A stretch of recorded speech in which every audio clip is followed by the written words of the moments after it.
Gettel Stadium Toyota is giving a comparison between the 2024 Toyota Corolla Hatchback and the sedan, both in an SE trim. There's only 3 trims in the hatchback. There's 4 trims when you go into the sedan. The front, both of them will get LED headlights that integrate into the gloss black elements. The difference though is the Toyota badging is going to be in the face, whereas the badging on the sedan is going to be on the top part near the hood. The enlarged grille gets the sport mesh gloss black elements that highlight the side air pocket, and it's going to look a little bit more sporty when you're going into the sedan opposed to the hatch when you're looking at an SE, because here it doesn't go all the way outwards, it goes more inwards. Both will receive a sport tuned suspension and the same power option. It's a 2.0 liter 4-cylinder producing 169 horsepower with 151 pound-feet of torque paired to a CVT transmission.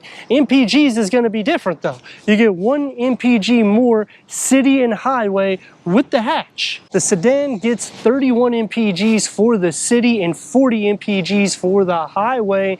And when you're looking at the wheels, the SE for the sedan, giving that sport vibe, it's 18-inch. You have to go to the XSE, which is the top trim on the hatchback. That's a 16-inch. Gloss black elements keep it more sporty for the sedan on the lower rocker, whereas on the hatch, the side skirts still flare out. But the XSE is really the one that makes the hatchback more dynamic looking. C-structure LED taillights is standard for the hatch.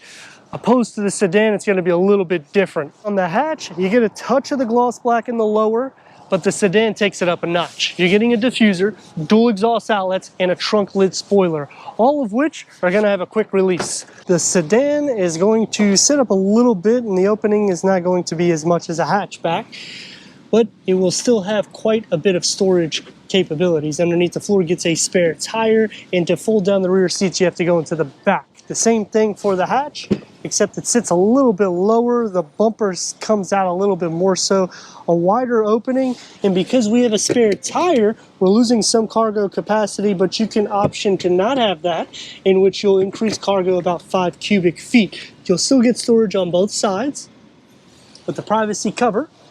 And with the hatchback, it's a little bit easier, because if you're tall like me, you can just simply fold the back seats from the cargo area, and that will max cargo capacity to the hatch. Whereas on the sedan, even if you're tall like me, you'll still have to go into the back and push these little levers in which you'll have more cargo capacity, but you'll have a bit of a hump from the back seats.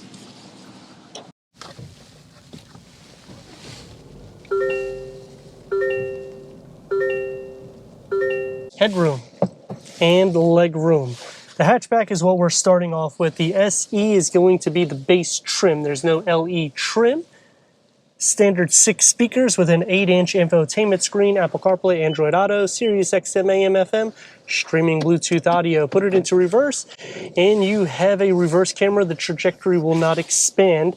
With an automatic climate control, the center here is going to be a little bit more tight with an option for a wireless charger, USB ports, whereas on the sedan, it's a little bit more opened up. Both receive the sport mode because the SE trim and the gloss black elements and the key fob for the sedan.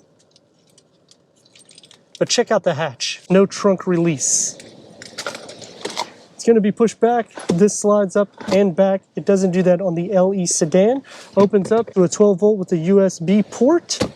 The steering wheel is a leather wrap, multi-function.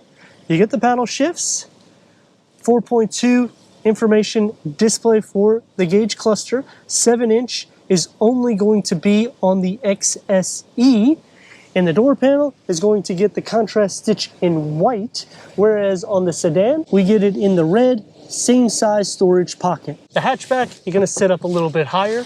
Leg space, it's gonna be a little bit tighter, but you'll have storage behind both of the front seats, whereas on the sedan, You will not receive that. Both will get 2 USB ports, cup holders with armrests, and the headroom for the sedan will be a little bit more so. The door is going to have the same materials found in the front, except here we get like a flask or umbrella holder, whereas on the hatch, you receive 1 cup or bottle holder. Sliding into the center, the floor is not completely flat. The rails are pushed back a little bit too much, so I'm going to be sharing some feet, butt, leg, shoulder space and headroom for the hatch, whereas on the sedan, it will be about the same, except for your leg space, butt, shoulder, and feet space will be a little bit more so in the sedan. Both Corollas are going to be back with the same power, both with the same sport tuned suspension, except you're going to be about 0.2 inches lower to the ground when you go hatch opposed to sedan.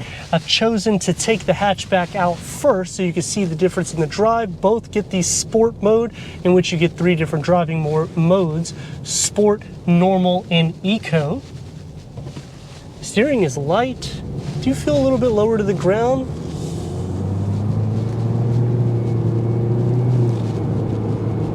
Something about a hatch that just makes it feel a lot faster than the numbers actually project. So I like that. The road noise does filter in, but we're at 16-inch wheels, so it's actually not as bad. And you don't feel hardly any of the imperfections in the road. Because it's smaller, you can get in and out quicker. There's a lot of pluses going on with the hatch.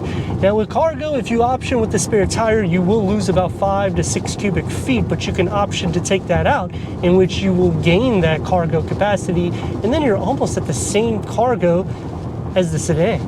The back seat's gonna be a little bit tighter, and even the front, they have configured the center cluster a little bit more so it's a little bit more small in the sense for the cubby, but overall, touch and feel is good. Very similar.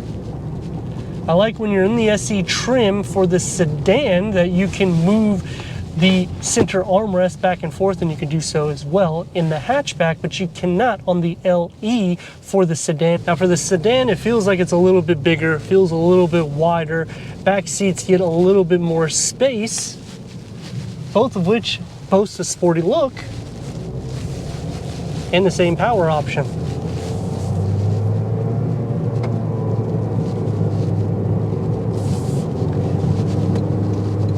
The sedan doesn't feel as athletic as the hatch, but it doesn't lose the characteristics of a sporty. And a lot of that's derived because of the same interior components between the 2 trims. I like when you're in the sedan that you don't have to go to the top trim in order to make it look sporty. They still offer that at a really low trim level. The LE will look a little bit less athletic, and you'll get hubcaps. You can option the convenience package, which will change that out to 16-inch wheels instead of the steel wheel cover, and a push button start, whereas if you don't, you will receive an actual key for the ignition.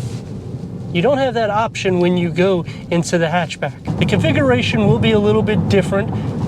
In optioning the sedan over the hatch, the major difference really goes into the second row and cargo capacity, in which if you're going to be using the second row a little bit more so, you may want to look into the sedan only because you get more leg space and headroom, and you'll still have optimal cargo capacity.